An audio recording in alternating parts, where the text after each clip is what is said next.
from the stream.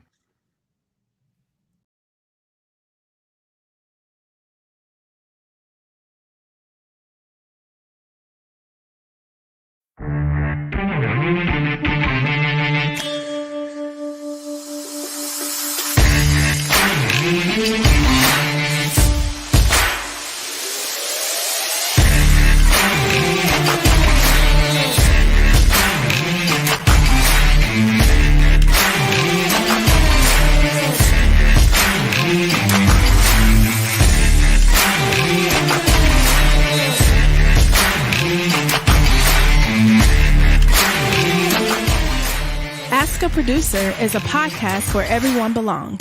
No matter your craft, we welcome you as a guest on this show. Hosted by Gabriel Ori and J.R. Johnson, the dynamic duo that brings forth a show that's fun, enlightening, and family-oriented. If you are interested in being part of the show, email us at timelessproductions1@gmail.com.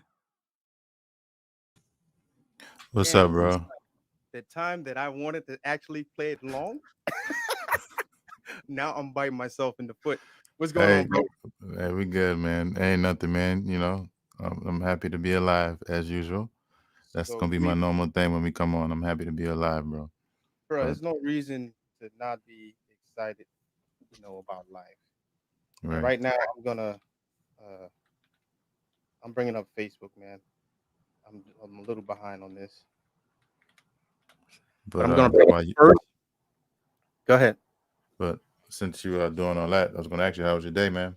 I know you was home today doing your thing. I was getting ready for the new norm. Yeah, prepare yourself, man. I'm trying to tell you, bro. I was getting ready for the new norm, man. But yeah, man. Thank you all for tuning in. We are Ask a Producer. My name is JR. My co-host Gabriel Ori, and we're also owners of Timeless Sounds, a music production company. We started this podcast back in January, just to talk about Timeless, but then it turned into something else. And so, yeah, we do a lot, man. We do music, create music, produce music, we write, we record, we do all kinds of sorts of stuff, and then we also dabble in some videos. Well, not dabble, we in it now. You see this, right? All right, so I'm good. So listen, everybody, I want you guys to really share this video. We're gonna give you a chance to share, like how we usually do. Tell a friend to tell a friend. We have a very special guest, but before we bring this guest in, I'm very happy, excited, elated. Like you said, JR, to be alive, number one, and to bring forth life. You're gonna bring forth life, and your life is gonna be surely tied. And I mean that in all the ways it sounded like. I'm happy, man. I'm gonna be a father all over again. Congrats, man. Yeah. Some people, some of my coworkers asked, like, yo, you bruh, you're gonna be an old man by the time your daughter graduates. I'm like, nah, bruh. Age. Hey, I might age be a number to number. But the age just kind of identifies, how wise I am. How long I got to, not survive but live, to thrive, on this place we call Earth. And so I love it, man. I love it. So I hope you guys are ready tonight. Again, share this video. The guest that we have tonight is so special, so spicy, so on fire. We couldn't wait to get her on, and this is my first. So this is my introduction to her as well. My boy JR kind of put that thing in, and so when I got a chance to kind of talk to her a little bit, I was like, oh, this is gonna be very spicy. I love it. It's gonna be spicy. It takes me where I want to go, and I love it. So without further ado, it's 8:04 right now. We're at that 5-minute mark. JR, do you want to do the pleasure of introducing this special guest we got tonight? Well, we have Miss Danielle Lee Hodges, man. I know Danielle since I was high school, I think it was. She's from Utahville.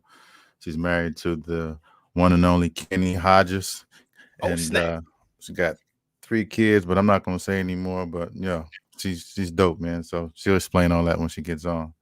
And what's up, everybody? Thank y'all for tuning in. Brooke, T. Pickett, what's up, guys? But yeah, y'all get your questions ready too. Get it ready. You ready? Let's bring her in, man. We're gonna get some sound effects. What's up? Hey, what's up? How you doing? I'm doing well. How are you all? How you doing? Y'all are funny. Y'all, first of all, y'all funny. I'm just y'all are funny. Listen, to God be the glory in my Kojic Pentecostal voice, and God is so. Let me bring you your water with the rag, the napkin. Please, I need my cloth, right? I need all of that. Y'all a mess. It's good to be here, guys. For real. How are you feeling tonight? I'm good. I'm good. I feel, excited about this journey. To be able to be here with you guys and to talk.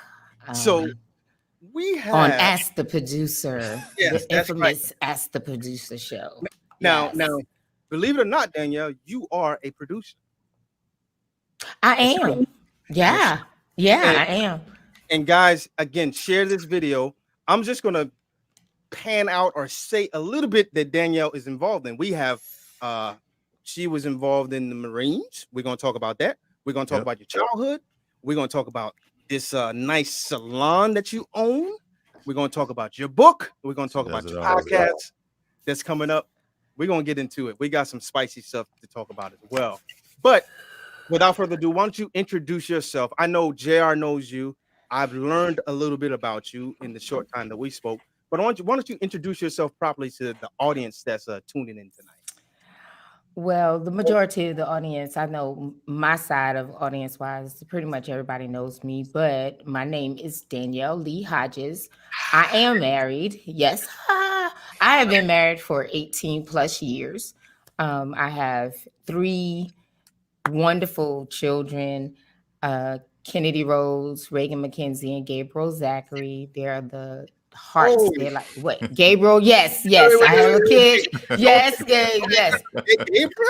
Gabriel. His name is Gabriel. That's a whole nother. Yes, because that's a whole nother story in itself. I am, of course, as you noted or you stated, I am a Marine. Once a Marine, always a Marine. Simplified to all of you Marines out there. I know you did not just do that. Let's see. I was in the military for 3 years, and I am from Utahville, South Carolina, the huge city of Utahville, South Carolina. I grew up in church all my life. I'm a salon owner, now an author. Wait. Before you jump all the way across the bridge, let's go back to the beginning. Let's go back to the root where it all started. And you have a plethora of things, when I got to learn about you a little bit that you've done. You've accomplished a lot from what I saw. And you got to a point that you are now, but it took a beginning to get to where you currently are. Can you go back and tell us, you already said where you're from, but tell us what your upbringing was like. How was it growing up in your house? It's pretty good. I can say, I think for the most part, growing up on Lee Hill, that's what we call it, our little section there on Adidas Street. Used to be a rural route 1 box before they changed it to the street names, which I had a part in that as well. But it was fun. It was, I worked in the courthouse. That's a whole nother subject. I told you I did a lot. Still doing. And still doing, right? So it was good. I mean, every family, I believe, have challenges that, you either speak of or not. But for the most part, the excitement in our household was, I grew up in a household with my mom and my dad. Like I said, we were in church a lot. We did all of the church things, and it wasn't that we were doing church things because we were going to church. We actually were very much so involved in church. We had fun. I played sports, basketball, volleyball. I actually received scholarships for actually both sports, but I did not take any of them at all because I wanted to focus on my education. I have 3 sisters, 2 older, 1 younger. I think we are all pretty tight in regards to the sisterhood, to the fact that one sister shared once, and this is so funny, but it's crazy that she shared for I think one of my birthdays years back on Facebook that we shared the same bed and the same toilet, and I was like, wait a minute, that's Hey, a little fried. That's not normal. That's not. That's especially like so, how we came you up. know, That was normal. I was like, what is going on? But I mean, it was crazy. But yeah, I think family wise, we were pretty pretty nice. cool, pretty tight. Yeah. Oh, I would say definitely a tight knit family. I went to work with my dad. My dad was brick mason, and I Wait a built minute. houses with my dad. You said you went to work with your dad? Absolutely. Your dad is a brick mason. Yes. What prompted you? You seem like you had a closer relationship with your dad. Like what prompted you to do that? That's a real interesting story. It's in the book. It's in the I was about to say it's in the book, right? It's so in the book. But I did. I had a very tight relationship with my dad, if I could say it that way. I wanted to do everything that my dad did. Won't go into much details about that because it's in the book.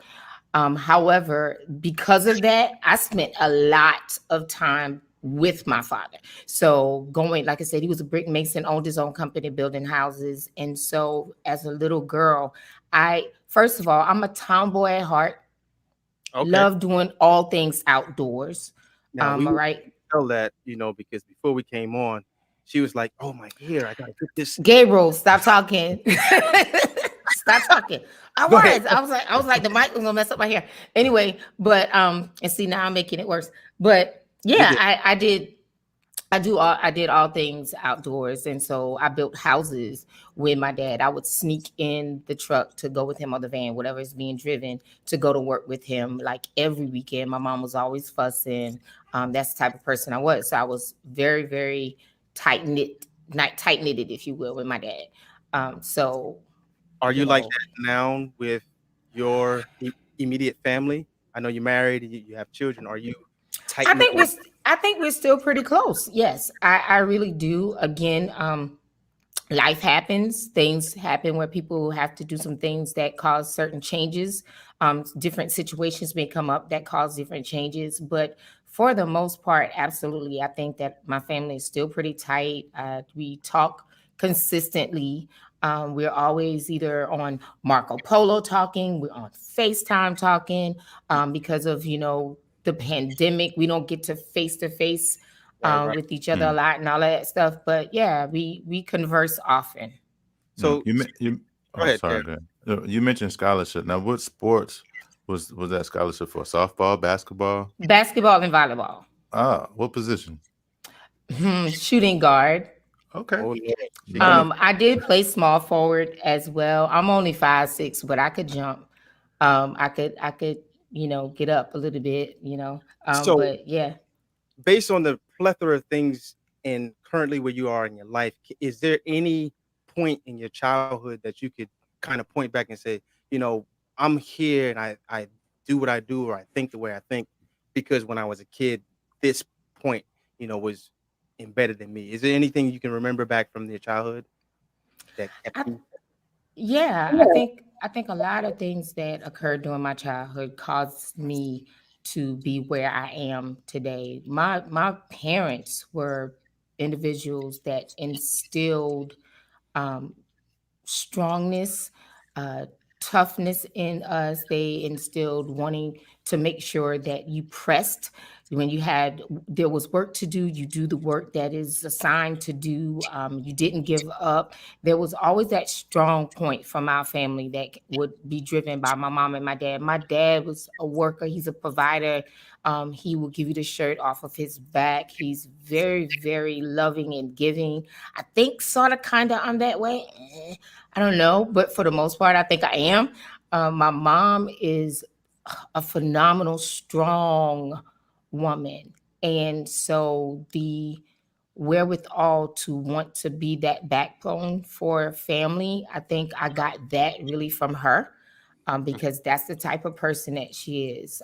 So yeah, and then there were some things in my childhood that I go, ugh, this caused me to be better here, because of some situations and things that happen. So yeah, there are a good bit of things that have formed to help shape Danielle, who Danielle is today. Would you So, change anything about that, right. about your past? Um, past instances. Well, a little bit that's even shared in the book, I think, is when you talk about my father, the thing of wanting to please him. Because I was that type of person that was trying to really be pleasing to my family members, especially to him. I wanted to make sure that he saw me, wanted to feel the love from him that I felt that I was not getting um, from him. And I was watching how the love was shown in my eyes and from my perspective and from others to others, or to the other siblings. So I did a lot to try to make him see me. Therefore, I went to work with him all the time. I was outside cutting the grass with him. When I was smaller, my grandmother, his mother, that stayed right across the street. So we'd be on the riding lawnmower, and my dad would have me on the riding lawnmower with him because I was cutting the grass. He was showing me how to cut the grass. My dad had his shirt off. I had my shirt off because I'm doing everything my dad was doing. That was That was a tomboy in you? kid. That was a kid, right? And my grandmother had to come and say to him, like, dude, you can't have her out there like that, whatever. For me, but okay, so this is open. I think I can discuss this and everybody be okay. I was a kid, so Right. there was no development issues there Right. because I was a kid. So for me, I see him, I see me, we look the same. I wasn't putting it together. My grandmama had to say, boy, if you don't take that girl off the lawnmower like that or whatever. So, I just did everything for him. Go, but what's up? I do have a question, and this is just a sidebar type of question / comment. I wonder, you said you was just a kid, everything was the same. You had no recollection of any different sexually type of thing. I wonder where that age of knowing and choosing certain lifestyles. That was just a sidebar. I ain't going nowhere with that. Where you going with that? Like, I was like, wait a minute. No, so if so, I'm going to answer the way I'm hearing it. For me, there wasn't an issue with lifestyle or whether or not I had to choose one or the other. I'm not talking about you. I'm Okay. talking In general. I got you. I see what you're saying. I was born this way. I was right. I got you. Okay. But that wasn't the issue. That wasn't the issue for me though. I wasn't saying it for you. Right. Putting it out.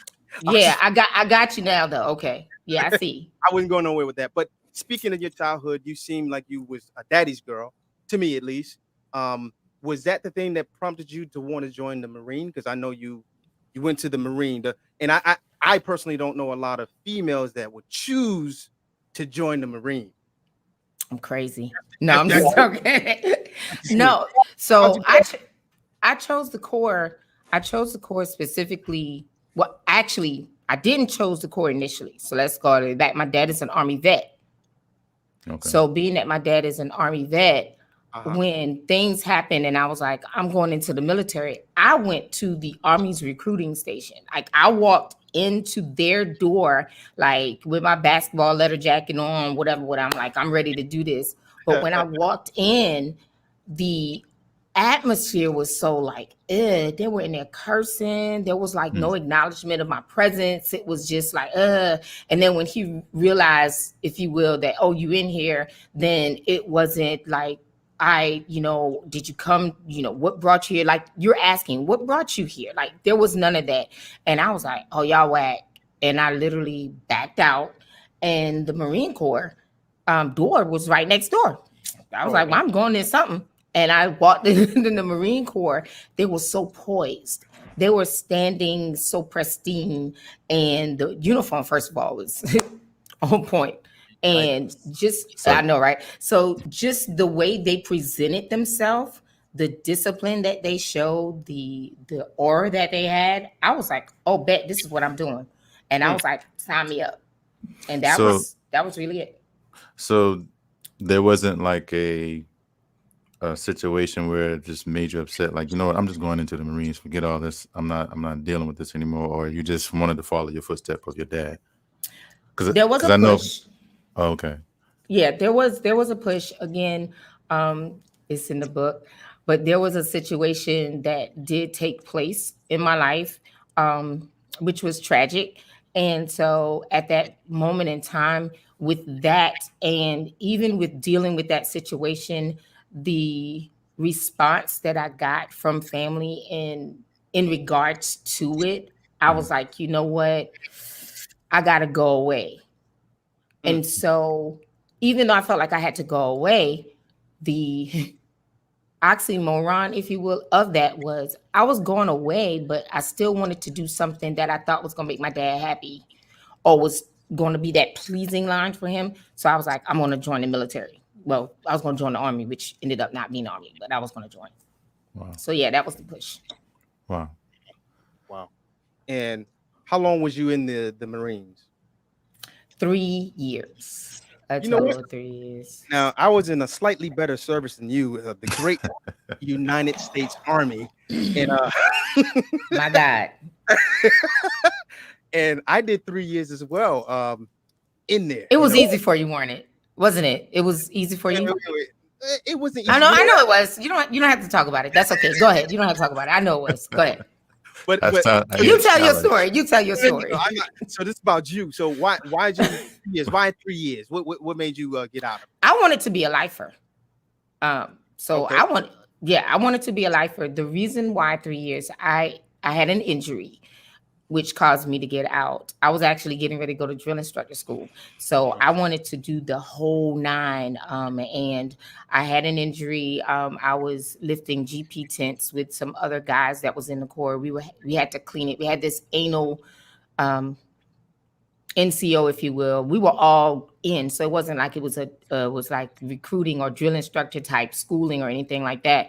But he was our senior, and so being our senior, and we were dragging this tent, and it kept hitting the ground, and every time we had to clean it over, fold it. GP tents are huge, so GP tents are these big tents that covers like your 5-ton trucks that are out in the field Right. with other gear and military stuff underneath it, and so we had to clean that tent, fold it up, and this canvas is really, really heavy. I know you know what I'm talking about with that.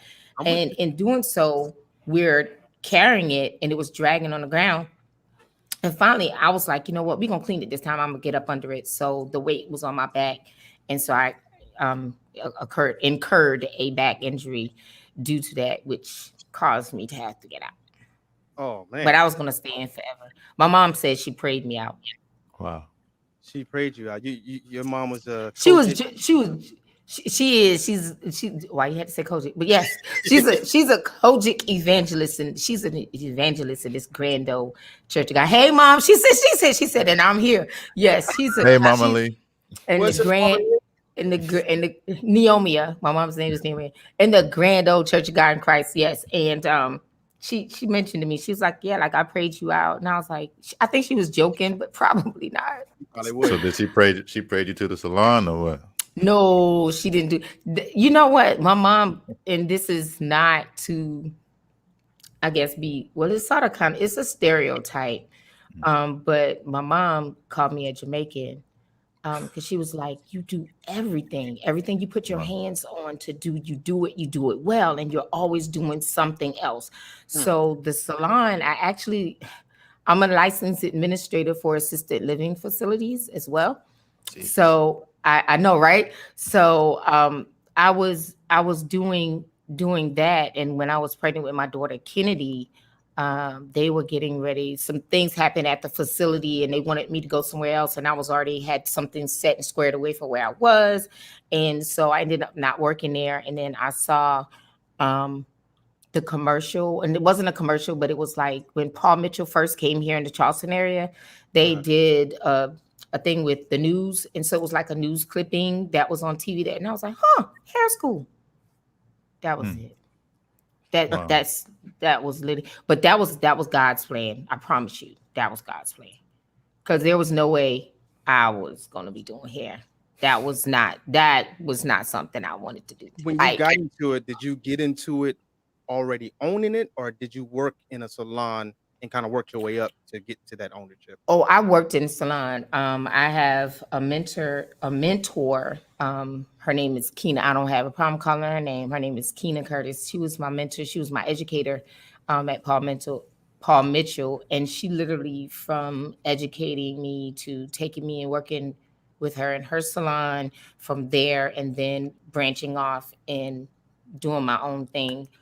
Just 3 years after being, with her, in a sense. But and to this day, we still converse. We still have our talks, and she's still mentoring me in areas. So yeah, Shout out to the mentors, man, because Hmm. you definitely can't. It's advisable to definitely get a mentor, get somebody who's already doing what you want to do, and you know. Oh, I'm hearing a loop. Oh, your that phone that's my on? fault. That was my fault. Ignore the loop. My bad. Sorry about that. I But know, right? I was It's saying all good. the mentors are definitely needed, and sometimes, folks may not even know that they're mentoring people. But I would say, just live your life in a way that's it's always like somebody's Right. reading you, like your book, Right. and I'm sure that you at this point in your life mentor other people knowingly or even unknowingly. So shout out to that salon that you have. Speak about your journey a little bit. How long did you said 3 years, and she mentored you into this salon? What's the name of your salon? The name of the salon is Integrity Hair Studio, which is located 850 Bacon's Bridge Road in Somerville, South Carolina. Yes, Oh but Lord. I know, right? Plug, shameless plug. Yeah, thank you, Jr. Thank I you, got you. I got you. Gabriel. I You got you. got me. Yes, Integrity Hair Studio is the name of the salon, and as you can see, the address is rolling us across the screen there. But I've been here for 8 years, 7 years. 7 years. At the, mhm. And out of that salon, was that the place that you got the idea to write a book? Or did you always had this idea and you just needed time to do it? How'd you get into authorship? To be honest with you, when I lost my son, the first individual that said their books, he said there are books in you, was my husband. Kenny Wow. was the very, very first person that said it to Prophet me. Kenny. And I know, right? And when he said it, I was just, myself, I was just like, yeah, we just had a loss. So maybe, I don't know if you're trying to say, oh, you need to write about it, share it. I was just like, no, in that aspect. But then there were several other people that said, you got a story to tell. Like, Hmm. you need to share your story. And it was from different situations. So speaking of the salon with that, Gabriel, was like, again, I never felt like I was supposed to be in a salon because I didn't even want to do hair. That was not what my thoughts were. And but I really believe it was God ordained, because when I tell you ministry happens at my salon, it's crazy. Like, people will walk in and they'll sit, and while they're sitting and we're talking, like God is like really talking to me, and I'm like, no, I can't do this. Like, I don't want to do this. Like, he's saying to say XYZ, and I'm like, hey, I go with the XYZ again, Deidre.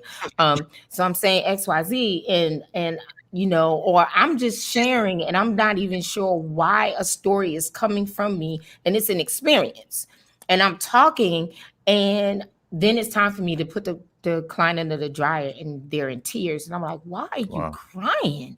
And and I'm not that person. Like, I'm not that huggy. Ooh, you cry, go wipe your face. Like, stop here, Is wipe your that face. Like that's the Marine in you?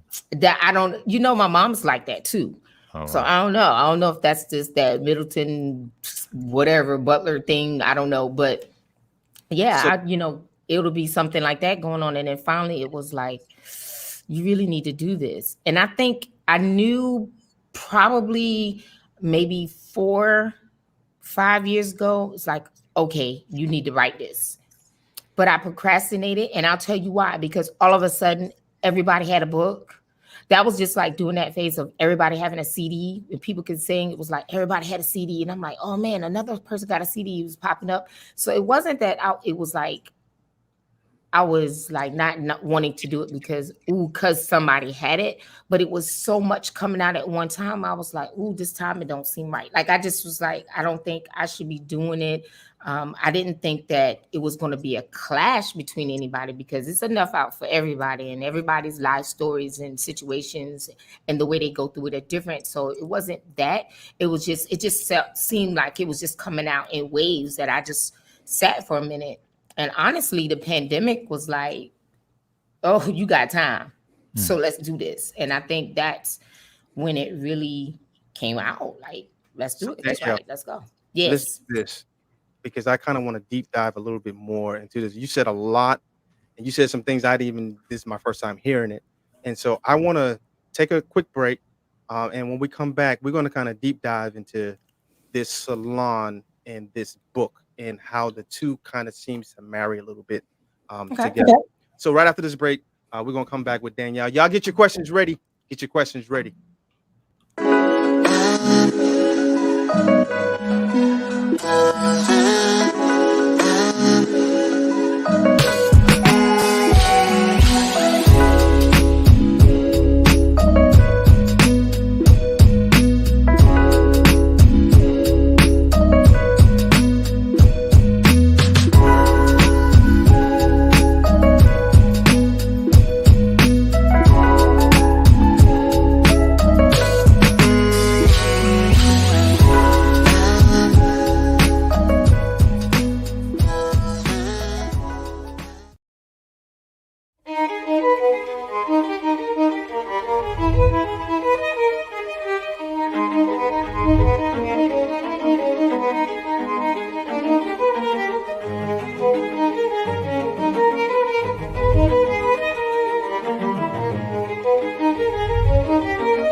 Elegant, stylish,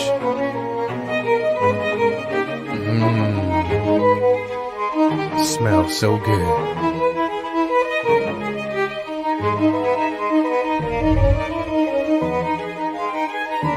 Fill the room with love, peace, joy. But that smell. A smell so good you can taste it.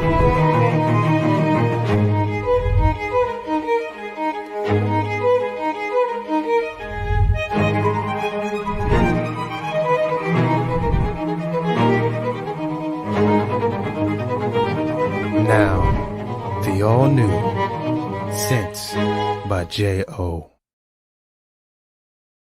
I really enjoy meeting people from all different walks of life. I love hearing their stories. I love hearing about what's important to them. I love hearing about their children. I love hearing about their families and really learning how they live their lives, and which really does make real estate the perfect career for me. If you are looking for a realtor that really will take the time out to listen to you and hear you and understand your needs and wants, then the Rose Gold Group really is for you. That's our goal, to really provide you with the premier real estate experience.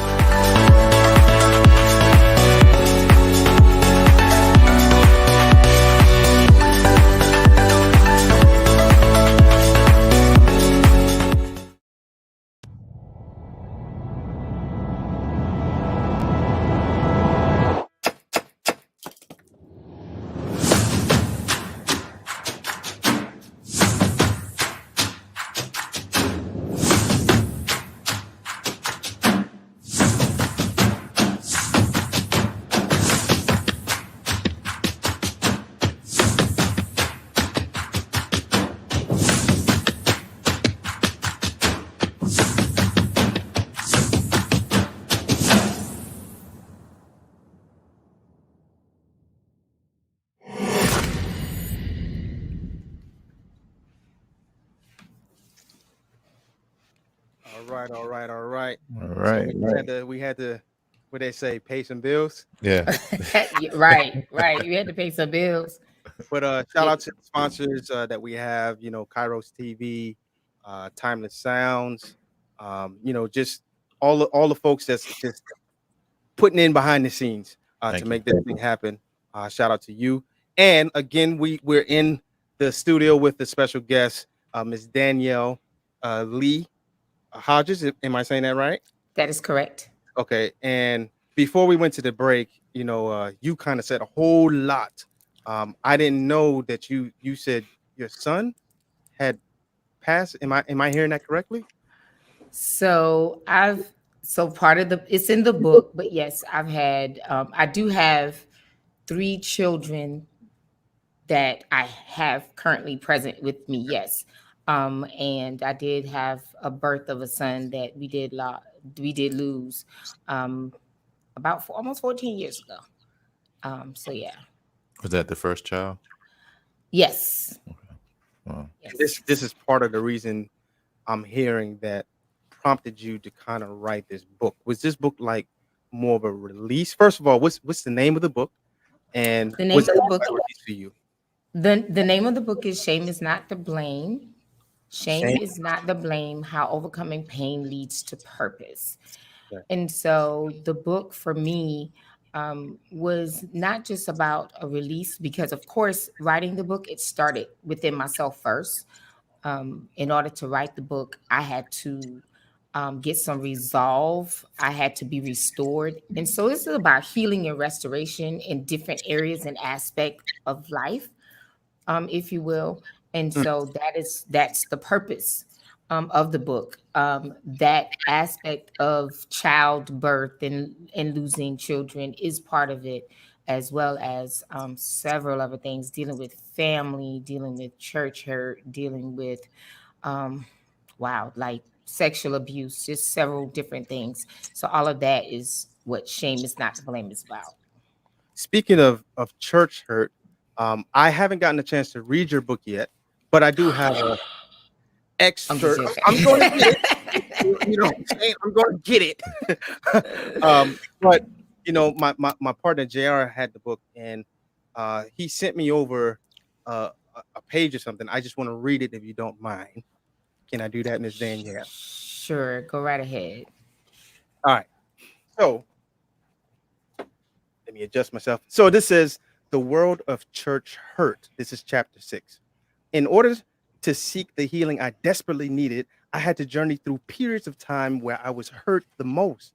Oftentimes, we don't like to acknowledge or accept the fact that there's such thing as church hurt. Most people would love to deny the fact that a person can encounter hurt while going to church. We love to tell a person the church didn't hurt you. Broken people did. Hurt people hurt people. You, not the church.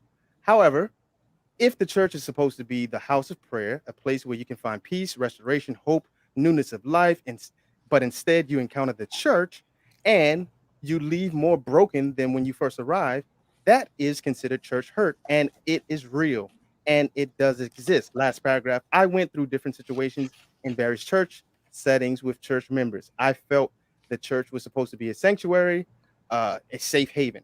But for me, it was one of the places where I had some of the most difficult experiences, which made it hard for me to heal. I felt that I was receiving more burdens than actual healing. So now I want you to kind of elaborate a little bit. Now, to me, it kind of speaks for itself, but you never know what's in the mind of the author or the person who wrote it. So what did you experience in the church that made you so hurt to write a whole chapter about it? I could have written many more chapters about it. Oh, Lord. But no, seriously. I mean, seriously, I went through a lot. I went through a lot of different scenarios. One example is just of the person of who I am, the type of person I am. I am different, always have been, always will be, and so we already know I grew up. I'm 4th generation Pentecostal Holiness Church of God in Christ, like right there. So no, 3rd generation. I'm sorry, my kids are 4th. 3rd generational Church of God in Christ. I grew up in church. I was in church my entire life. So I've seen the good, the bad, the ugly. I've seen the facades of church. I've seen the real of church. And so I felt like a lot of times that because of the type of person I am, I'm a person that's very straightforward. I I say what it is, and that's pretty much it. I've never been one to like fit in with some of these standards and traditions of the church. I didn't say what the Bible said, okay? But there are a lot of church traditions that we harp on that ain't even biblical, that people are so tied up in that then they can't heal because they're stuck on whether or not my hair is long or short, whether my hair is black or blue or green, whatever color this is today, how my makeup is, or if I have on sleeves or not, those little type of things. And Lord God forbid, back in the day, if you had color on your lips, you were going to hell, especially if it was red. So it was those little different things. And when I didn't act like the norm of somebody else, or just say, for instance, I'm going to use JR, I'm going to use you for an example, you in a church. So if the standard is for me to act like JR, like say JR is living the epitome of church. He's in his suit and tie, he's crisp, and all of that stuff, all of that. And he comes in and he knows how to otobo shata, whatever that is, speak in tongue. He knows how to jump and shout and run around and do what that standard look of church is. Then he's fine because he knows how to act the part. Which in me, if I come into church and I'm just sitting there, I come in a short skirt or jeans, if you will, as a female in Sunday morning service, and I don't get up and I don't move and praise like how he's doing, then you're saying to me, you need to do what JR doing. Look at JR. He's the epitome of, he got the Lord. He's doing right, blah, blah, blah. And I'm like, JR was sleeping with XY. Ayana, this ain't true. This is not a true story. But I'm like, not a true story. Right. But I'm using him as an example. But I'm like, he messing around with all of the women in the church. But I'm supposed to act like him. So if I act like him, then I need to mess around with all the men in the church. Like it was stuff like that. It was like that double standard. And I'm like, where's the discernment? Where's the discerning of spirits? Like you can't discern that this is what's on him. But you can look at me because I don't act the way I wasn't faking church. Number one, that I did not do. So if I had a pastor wanted me to play, because I played the organ, and so I had a pastor that asked me to play for their services. I was like, nah, can't do it. He asked me why. I ain't saved. You don't want this spirit that I got right here roaming around in your church. You don't, David used to play the spirits out. And so the spirit of him playing the harp that was soothe the evil spirit of Saul. You don't want the same spirit I got roaming around your church versus soothing spirits. Hold on. You see, you saying a whole lot. I want you to take a breath real quick. I'm allowing you to say a lot of stuff. And I'm like, I want to chime in. I'm like, okay, chime, because I can talk too much. Go ahead, chime. I'm sorry. It's a lot in there. But yeah, it's a lot. But I'm gonna specifically focus on this one thing because I am a musician myself. You said that a pastor asked you to play for church or his church, and right. You said, Pastor, I don't want to play for your church because you don't want what I got in me. And you weren't talking about your skill level or your talent. You was talking about the spirits that's in you to come out. It sounds like what you're saying, correct me if I'm wrong, that whatever you live, that's what you play. That's what you put out. Is that what you're saying? I believe that there is a type of spirit that is attached to what you do. And there was at that time for me, I wasn't trying to live a righteous life, period. There are some people that I believe that they're trying to do good and they're trying to be well. And yeah, God knows your heart. At that time, if you were to ask me, are you saved, or the whole church thing? No. Do you want to be saved? No. And I would follow up and say, and if I die right now, I know I'm going to hell, but right now I'm having fun. That's who I was, and I did not fake it. So for me, there was no care to want to even at that time to live and do right. I even said to the pastor, like, dude, I'm gonna be in the club, I'm gonna be doing all this stuff Saturday. If I come in and you smell my hair smell like smoke, I don't smoke, but I might not have time to shampoo my hair, and I'm gonna be sitting up there. Like, that's the kind of attitude and demeanor I had. I did not have, yes, I was skilled to play. But in my opinion, in what I believe, you can be skilled to do something, but if your heart and the spirit is not right in things that you do, you can push out a different type of spirit that is not conducive for your environment. So for me, it was not conducive for the environment. So I was like, yo, you don't want this to happen. But I was like, told it's okay, because I know that you really want to be saved deep down inside. I'm like, bruh, did you hear what I just said? Like, I'm telling you, you don't want this. Do you have to be I didn't mean to cut it. Do you have to be saved, and whatever that definition is, to play an instrument in church? No. That's not what I'm saying. I'm not saying that you have to be saved. That's not what I'm saying. What I'm saying is, for myself, I knew the spirit of which was operating in me and how I was operating, and I wasn't going to fake salvation. I wasn't going to fake and act like this is what I should be doing. I don't believe that. My personal belief in this is, I don't believe that I should be doing a certain thing and not in the right spirit. I don't think you should play in God's house. Now, when I say that, again, not saying you can't be not saved and still do something or participate, but for myself, where I was and the way I was living, I'm like, I'm not playing no games up in here, because God's house is holy. It is sanctified. There's a certain atmosphere of worship that needs to be developed and stirred and pushed out. And Danielle at that time was not pushing that out. So there was no need for Danielle to do that. So did the hurt come from when you weren't saved, or was it when you was saved during your time of ministry, or what?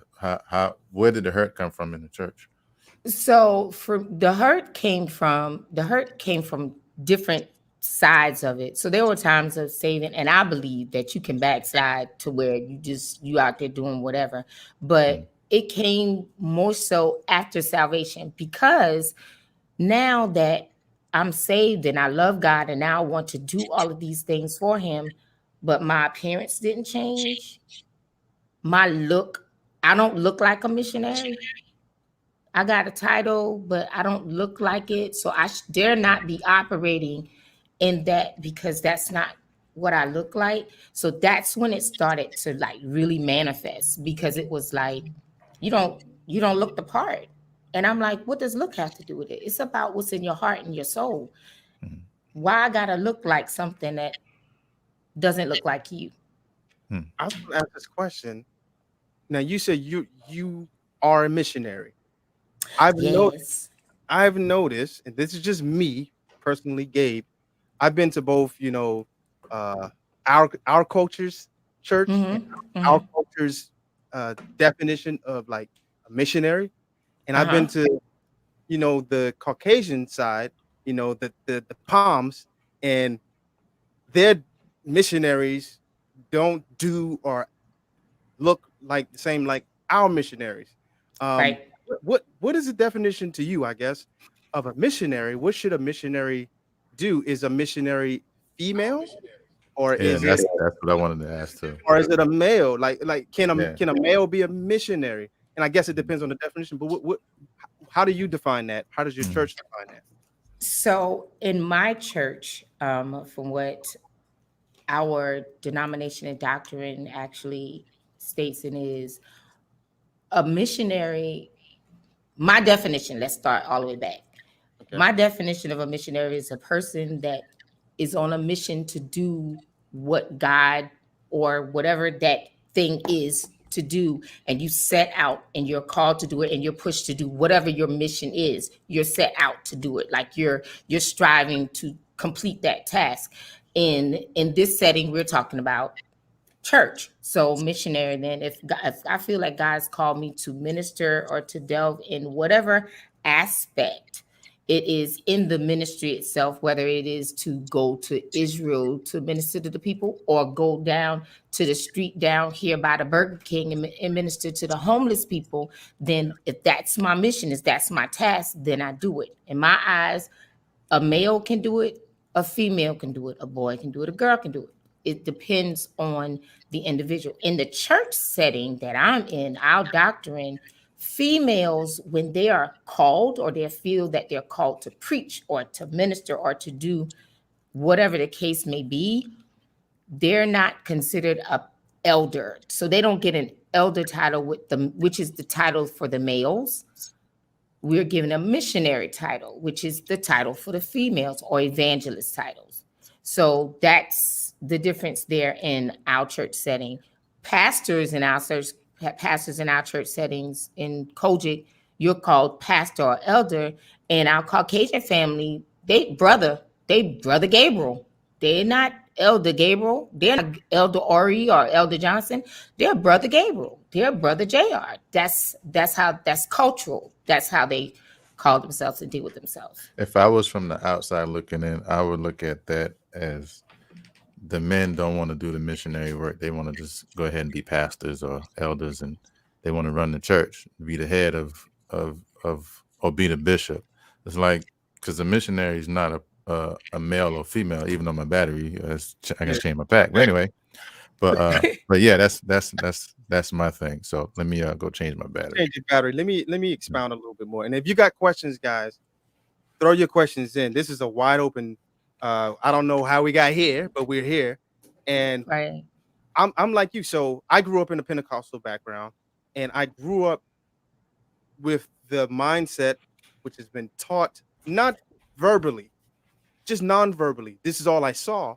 And so a missionary was always a female. There was never a male missionary. And it wasn't until I became an adult. And I'm like, okay, the root word is mission. And right. Shouldn't there be a mission to go to or to do as a missionary, which could be a male or female, and not necessarily get on the pulpit and speak. Now, I know missionaries do that, but I wanted to bring another word in that we use is minister. So it's like a female couldn't be a minister, right? At least from how I grew up, they were all, females are all missionaries. The males are all ministers, but a minister or a ministry is really another word. It's more of a political word. It's not a religious word. It's the word for department, or at least this is what I deduce. A ministry is a department. So everywhere outside of the USA, they say the Ministry of Defense, the Ministry of Health, the Ministry of this, the Department of this, the Department. Right. It's just a department. How did we get? How did these words seem to change in church? And maybe that's just a question, maybe for the audience. And this is a battle of tradition. I'm just reading something that somebody, my sister commented in here. She said, this is a battle of traditional versus modern, and traditionalists teach what they've been taught. And you're absolutely right. And so I can't get mad because that's all you only how do I want to say this?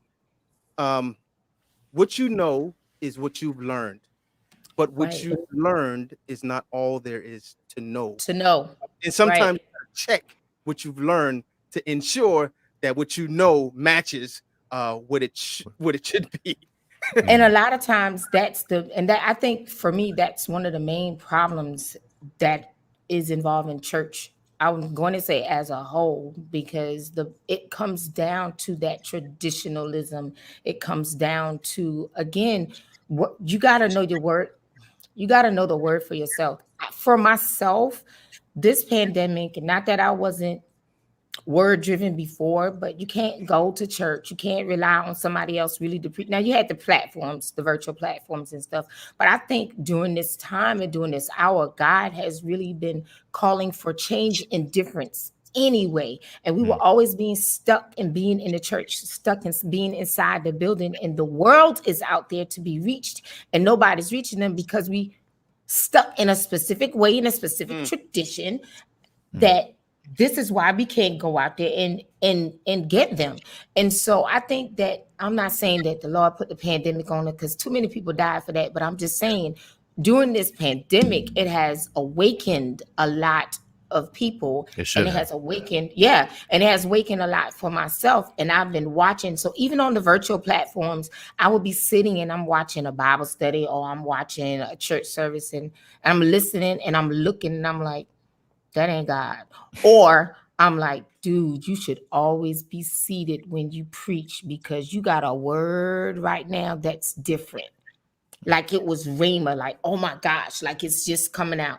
But it's word, it's not the tradition, it's not the norm. And people were being able to be in the comfort of their homes, cooking Sunday dinner or not, drinking a cup of coffee or orange juice or not, getting rich word and hearing, and then being able to study for themselves, being able to be in a setting where you could even ask questions more versus just going on and on and on with the same old. And I think that was one of the things that broke for me. I started listening and realizing that that traditional, some traditions are good. So let me say this, because some traditions are good that we need to probably keep.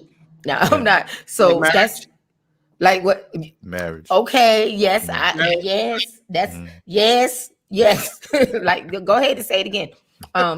But some traditions should be kept, but the ones that are not effective for the now, ain't nobody saying nothing about changing the word, because God doesn't change.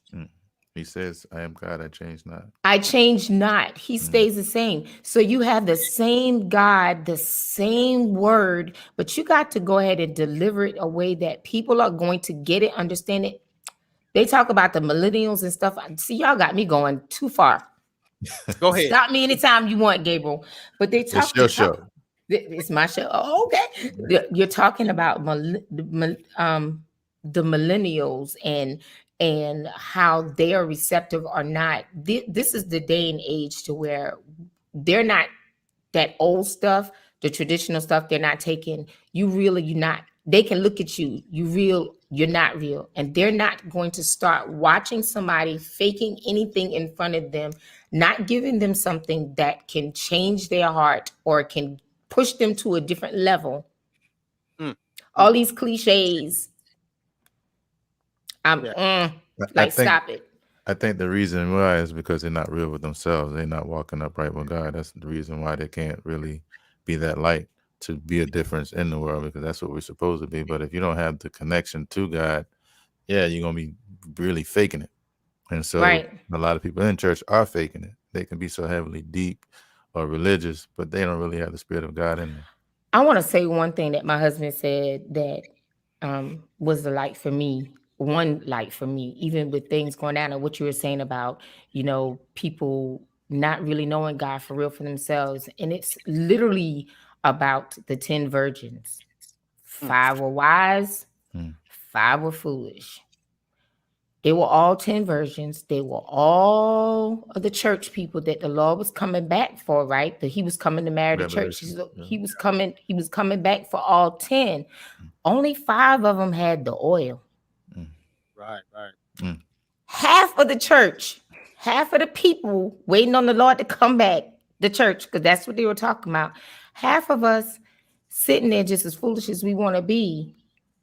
And only the other half. And I'm not talking about the building. And the other half has the oil. And we have to distinct. And then you're going to ask me now, you foolish up, and you're going to ask me for my oil. I'm about to give you my oil.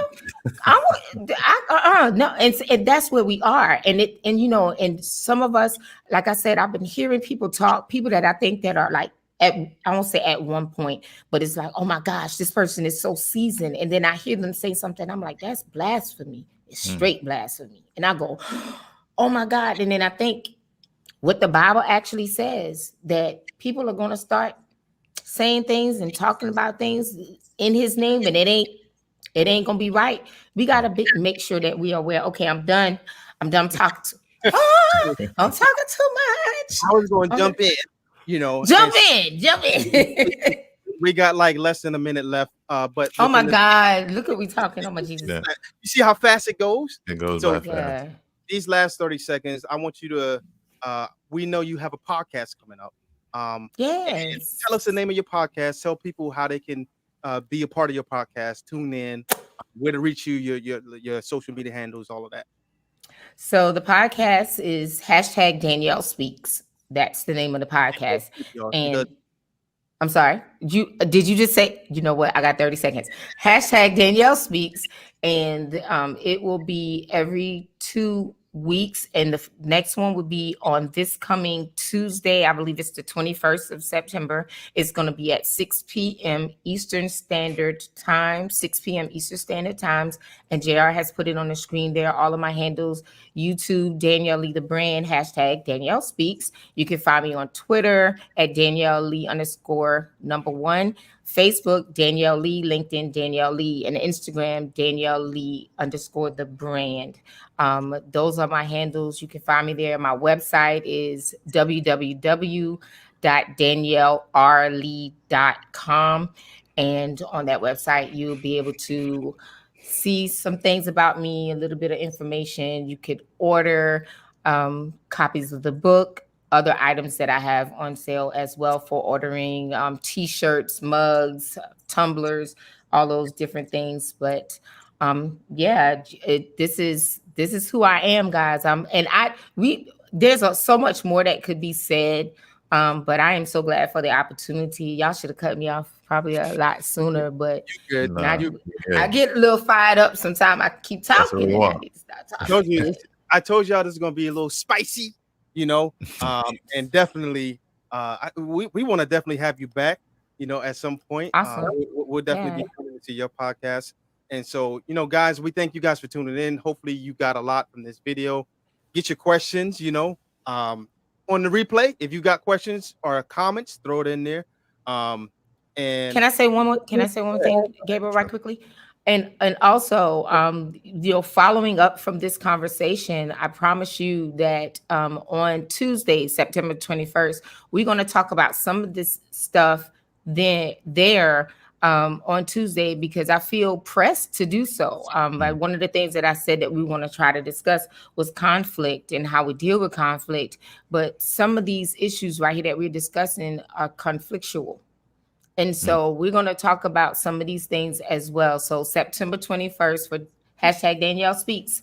And you can find that it's going to be live on Facebook on Danielle Lee Hodges Facebook page. And we'll be streaming those podcasts out onto you. Okay, I think I'm done. Dope. So y'all follow her. Catch her on all her social media handles. It's Danielle Lee Hodges. I am Gabriel Ori. This is my business partner on my right.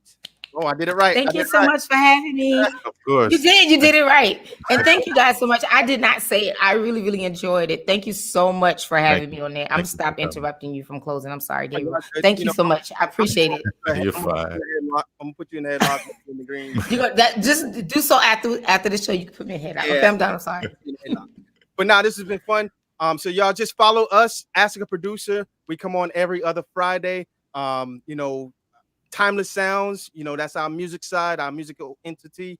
Follow everything we do. So y'all take care. Have a good night. Peace.